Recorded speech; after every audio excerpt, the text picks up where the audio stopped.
Good morning students, how are you. आज हम पढ़ने जा रहे हैं कक्षा 7 के चैप्टर नंबर 11 वसंत पाठ्य पुस्तक के चैप्टर नंबर 11 के प्रश्नोत्तर रहीम के दोहे। चैप्टर का नेम क्या है? रहीम के दोहे।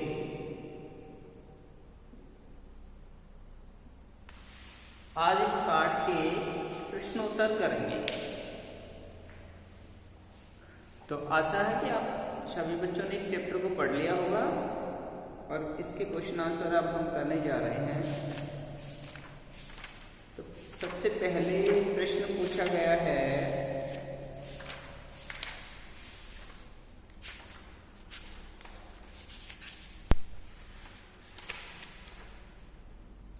पाठ में दिए गए दोहों की कोई पंक्ति कथन है और कोई कथन को प्रमाणित करने वाला उदाहरण है। तो इन दोनों प्रकार की पंक्तियों को पहचान कर अलग अलग लिखिए। इस प्रश्न में आपको बताना है कि कौन सी पंक्तियां तो कथन हैं और कौन सी पंक्तियां उदाहरण हैं। तो कथन और उदाहरण वाले यहाँ पे आपको बताना है। तो कथन वाले कौन कौन से हैं? जैसे पहला दोहा है आपका, कही रहीम संपत्ति सगे बनत बहुत बहुरीत, विपत्ति कसोटी जे कसे ते ही साचे मीत। तो ये जो है ये एक कही हुई बात है, ये कथन है कि जब कथन क्या होता है, कोई कही हुई बात जो प्रैक्टिकल लाइफ से प्रैक्टिकल रूप से यूज होती हो आगे जा करके। जैसे हमने आपको कोई बात बताई, कोई लोकोक्ति कह दी, कोई कथन कह दिया और वो कथन जो है वो तार्किक रूप से आपकी लाइफ में कहीं ना कहीं सेट होता हो, तो वो होता है कथन। तो इसमें जो बात कही गई है ये कथन है। पहले दोहे में जो कहा गया है ये क्या है? कथन है। ठीक है।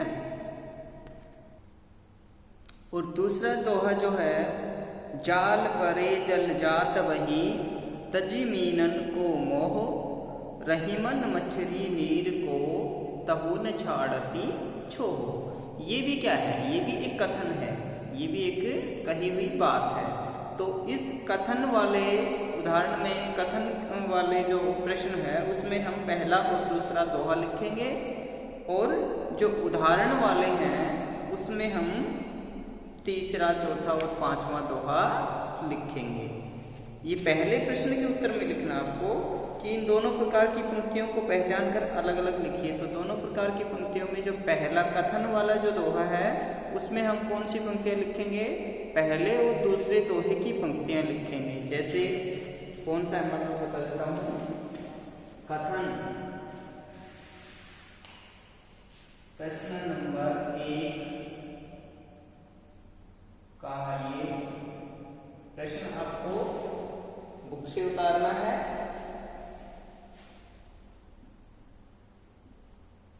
प्रश्न आपको अपनी बुक से लिखना है, उत्तर लिखना है कथन में, कथन वाले दोहे, कथन वाली पंक्तियां। कथन वाली पंक्तियां कौन कौन सी हैं? कही रहीम संपत्ति सगे,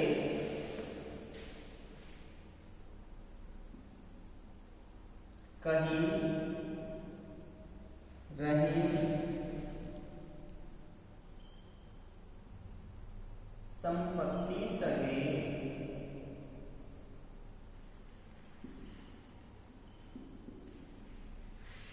बनत बहुत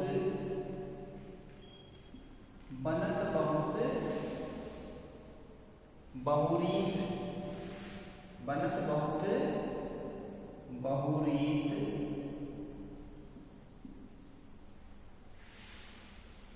विपत्ति कसोटी जे कसे, विपत्ति कसौटी,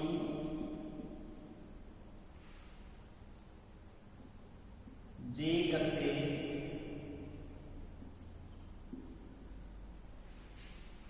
तेई सांचे मीठ, ते ई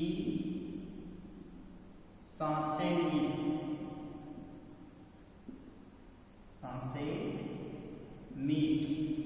तो पहला कथन तो ये है, कथन वाली पंक्तियों में आपको क्या लिखना है, कहीं कहीं संपत्ति सगे बनत बहुत बहुरीत, विपत्ति कसौटी जे कसे ते ही सांचे मीठ। ये कहा हुआ कथन है। इसी तरह से दूसरा कथन क्या है, ये तो था पहला। दूसरा क्या है, जाल परे जल जात बही, जाल परे जल जात बही, तजी मीनन, तजी मीनन को मोह, तजी मीनन को मोह, रहीमन मछली नीर को, रहीमन मछली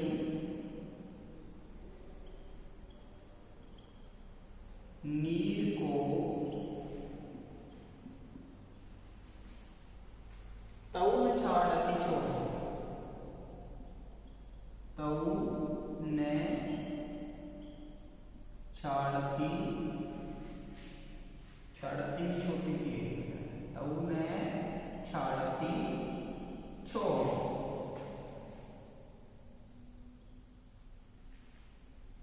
ये क्या है, दूसरा कथन है। वो पहला कथन है, ये दूसरा दोहा जो है ये क्या है, कथन है। अगले प्रश्न में पूछा गया है इसी का दूसरा पार्ट। ये तो थे कथन और उदाहरण को प्रमाणित करने वाले, कि उदाहरण को प्रमाणित कैसे, मतलब एग्जाम्पल देना, उदाहरण के रूप में प्रमाणित करना, और फिर दोनों का एक कॉम्बिनेशन बैठाना, वो क्या होता है, प्रमाणित करना। तो उसमें आप कौन कौन से लिखोगे, जैसे ये तो थे कथन,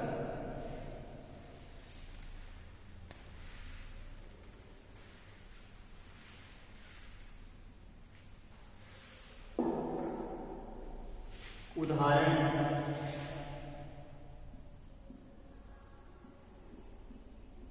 वाली पंक्तियां, उदाहरण वाली पंक्तियां, इसमें क्या आएगा, इस प्रश्न के उत्तर में आपको तीसरा कौन सा दोहा लिखना है,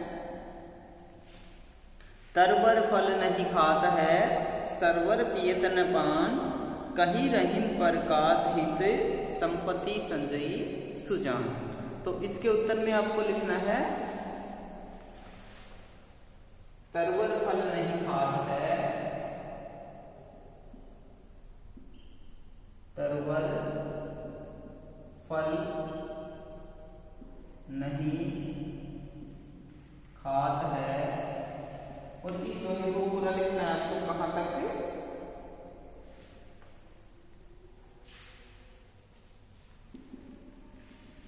पूरा दोहा कहां खत्म होता है, संपत्ति संचयी सुजान,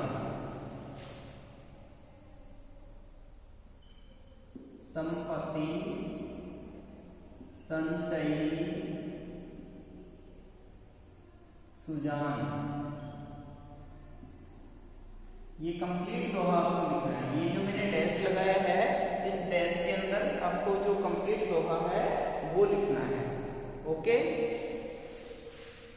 ये तो है पहला उदाहरण। दूसरा उदाहरण क्या लिखना है आपको, थोथे बादल क्वार के,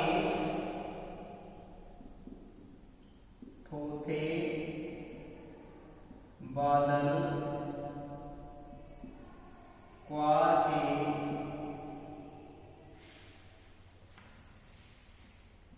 ठीक है, और एंड क्या करना है आपका,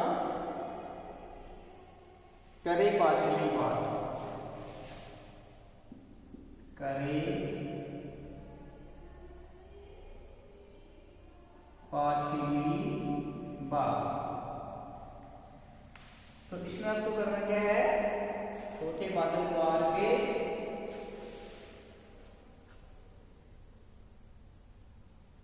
जो रहीम गहरात धनी पुरुष निर्धन वहे करे पांचली बात। ये उदाहरण देके दिया है कि चौथे बादल कैसे होते हैं और वो कैसे गहरे होते हैं और किस तरह से नहीं बरसते। उनका एग्जाम्पल किसके रूप में दिया है, जिस प्रकार से धनी पुरुष पहले कभी धनी होते हैं और फिर बाद में धनी होने की वो बड़ी बड़ी बातें करते हैं, लेकिन उनके पास कुछ नहीं होता है। तो उन दोनों का आपस में प्रमाणित करने वाला एग्जाम्पल दिया है कि जिस वो कैसे होते हैं, वो धनी पुरुष वो वैसे ही होते हैं जैसे क्वार के महीने में जो चौथे बादल होते हैं। वो केवल दिखने में तो बहुत बड़े बड़े दिखते हैं, गहरे दिखते हैं, लेकिन उनमें पानी नहीं होता। उसी तरह से जो कभी धनी पुरुष हुआ करते थे, आज वो निर्धन हो गए हैं, लेकिन आज भी वो बहुत बड़ी बड़ी बातें करते हैं निर्धन होने पर भी। तो उनसे क्या सिद्ध होता है कि उनके पास कुछ नहीं है। वो उन बादलों की तरह हैं जो दिखने में तो बहुत बड़े बड़े दिखते हैं, लेकिन बरसाने के लिए उनमें पानी बिल्कुल भी नहीं है। वैसे ही जो धनी पुरुष आज निर्धन हो गए हैं, उनके पास कुछ भी नहीं है, वो केवल बड़ी बड़ी बातें करते हैं। ओके,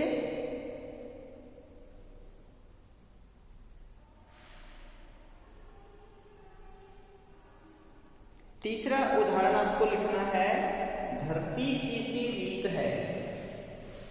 तीसरा एग्जाम्पल क्या है आपका, धरती की सी रीत है। धरती की सी रीत है, ये वाला दोहा आपको पूरा लिखना है। तीनों ही दोहे आपको कंप्लीटली लिखने हैं। धरती की सी रीत है, शीत घाम और मेह, जैसी परे सो सही रहे, त्यों रहीम यह दे। त्यों रहीम यह दे। आपको ये देश देश नहीं लिखना है बेटा, आप लोगों को ये ध्यान रखना है कि आपको ये डैश डैश नहीं करना है, आपको कंप्लीट दोहा लिखना है, कंप्लीट पंक्ति लिखनी है।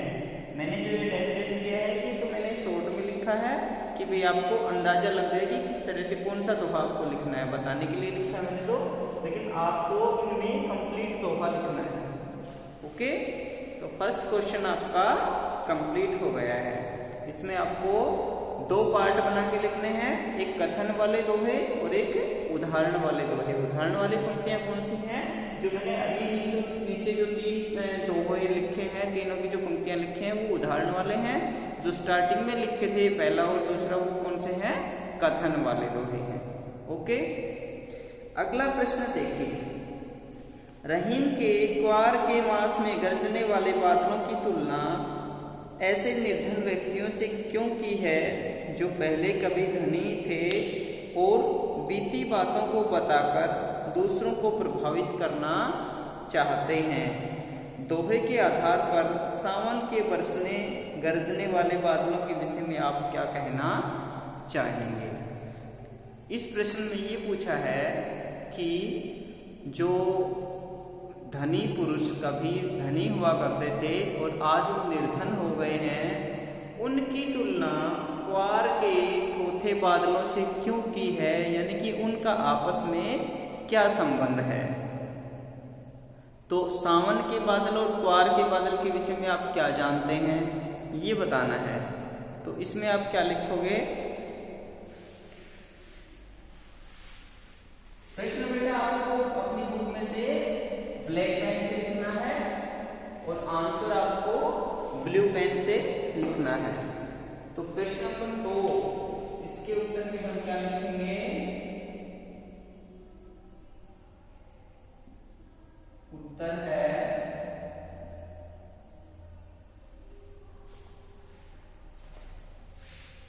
क्वार के महीने में, क्वार के महीने में जो बादल होते हैं, बादल होते हैं वो दिखने में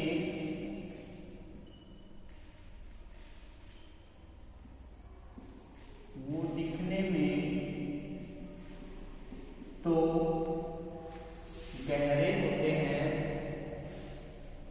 वो दिखने में तो गहरे होते हैं, लेकिन वो बरसते नहीं हैं।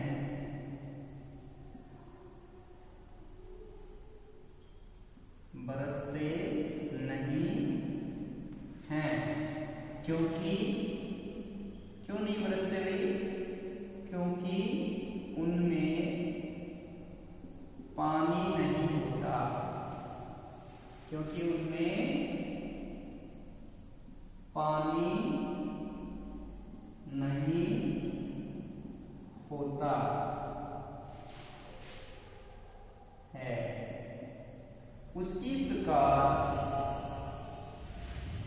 उसी प्रकार जो व्यक्ति पहले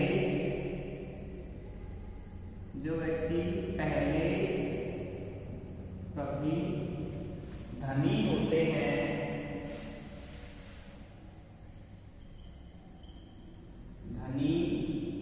लेकिन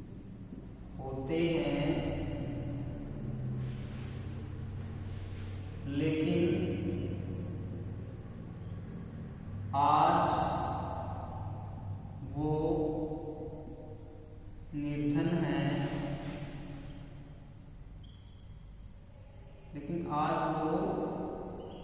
निर्धन हैं,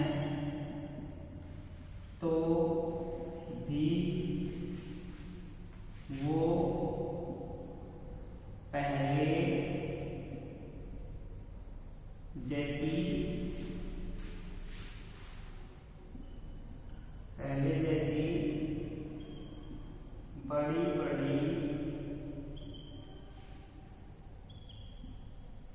बड़ी बड़ी बातें करते हैं,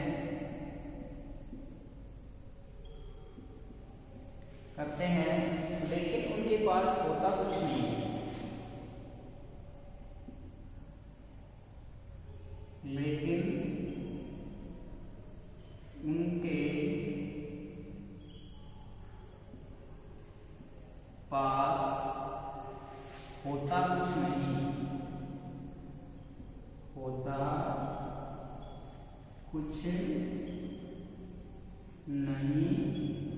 है, लेकिन उनके पास होता कुछ भी नहीं है। वो केवल बड़ी बड़ी बातें करते रहते हैं।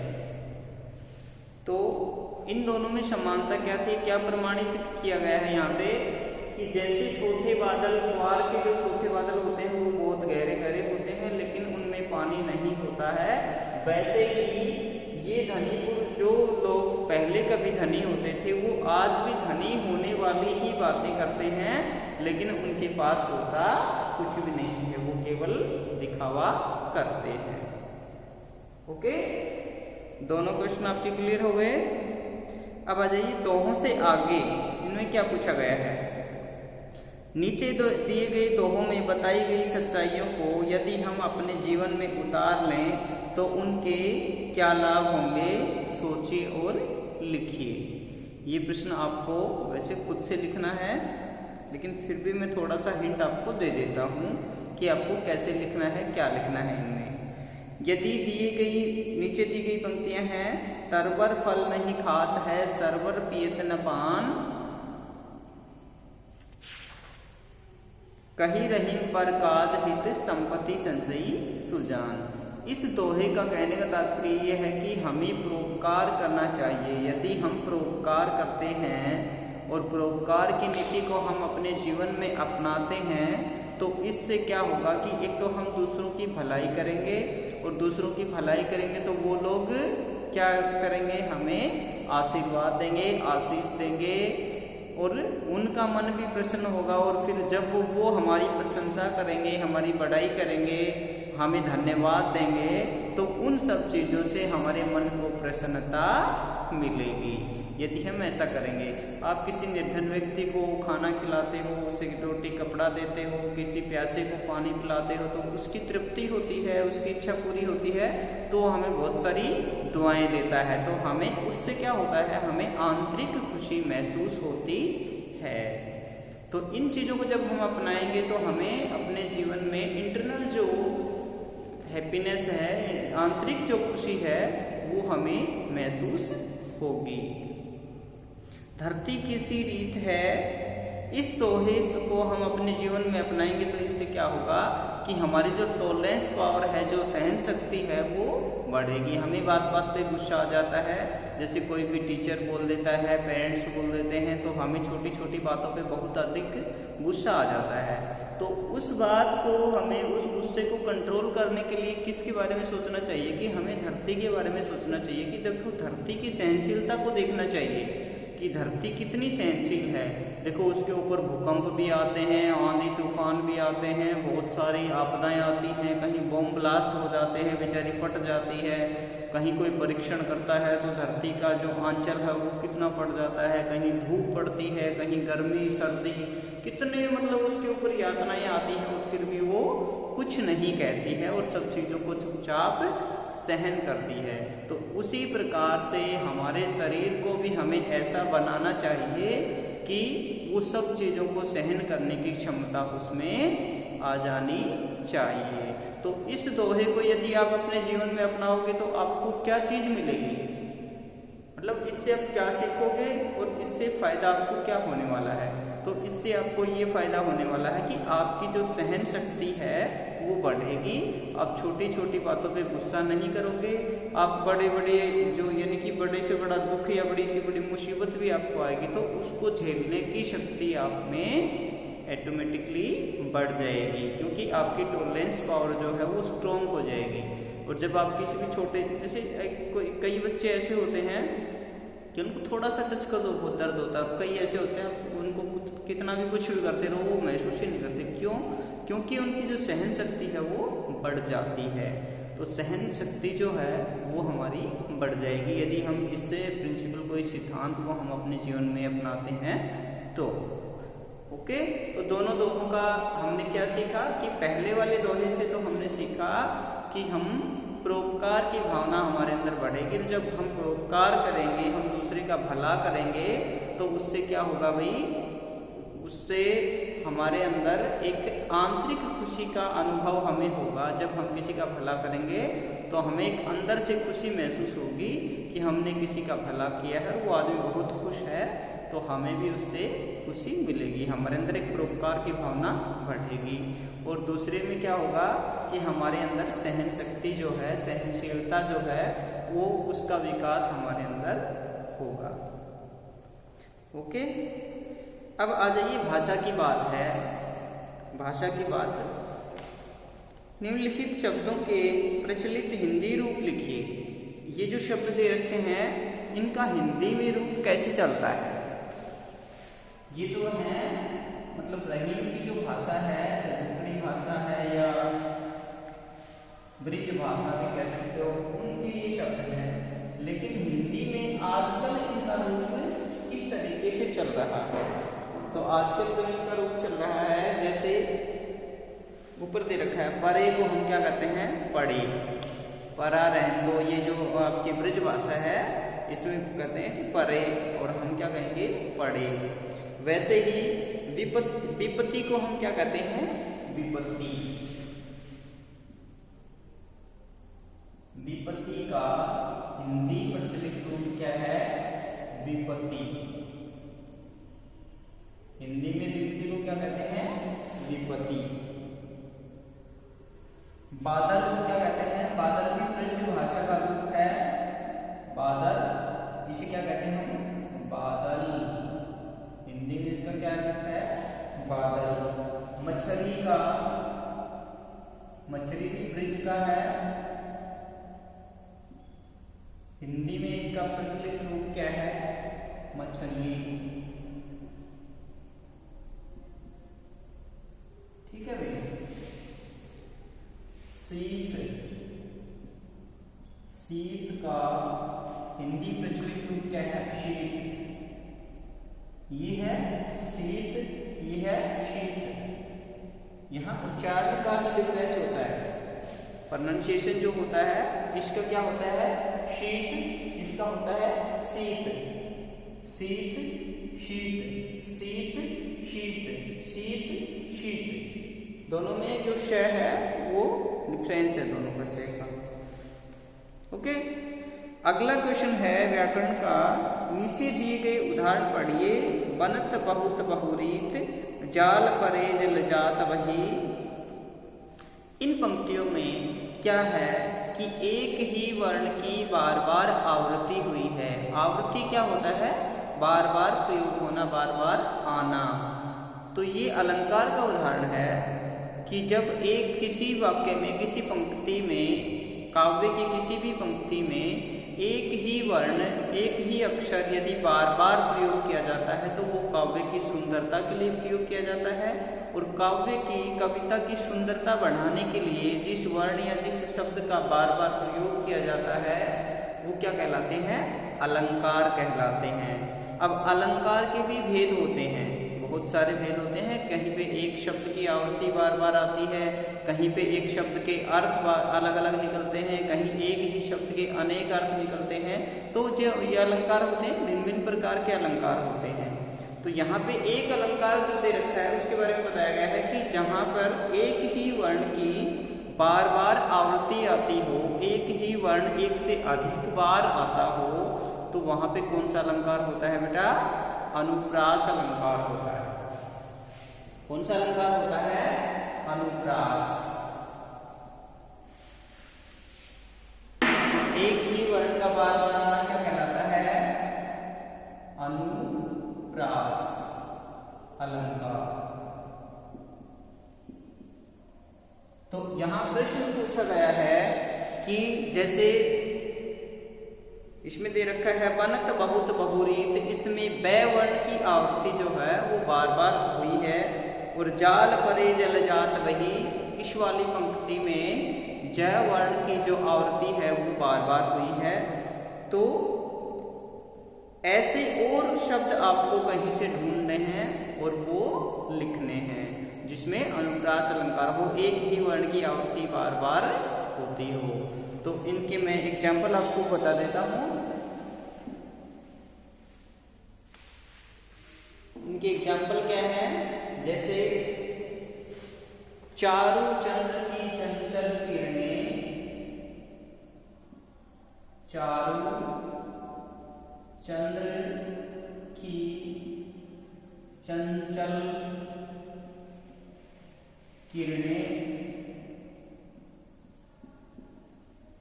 चारु चंद्र की चंचल किरणें। दूसरा है रघुपति राघव, रघुपति राघव राजा राम, रघुपति राघव राजा राम। यहाँ पे रे रे रे, इस रे वर्ण की आवृत्ति बार बार हुई है। ऊपर वाले में चे चे चे चे, चे वर्ण की आवृत्ति बार बार हुई है। तो ऐसे ही एग्जाम्पल आपको और ढूंढने हैं। ठीक है, जैसे खड़क सिंह के खड़कने से खड़कती है खिड़कियां, खिड़कियों के खड़कने से खड़कता है खड़क सिंह। तो वहां पे ख वर्ण की जो आवृत्ति है वो बार बार हुई है।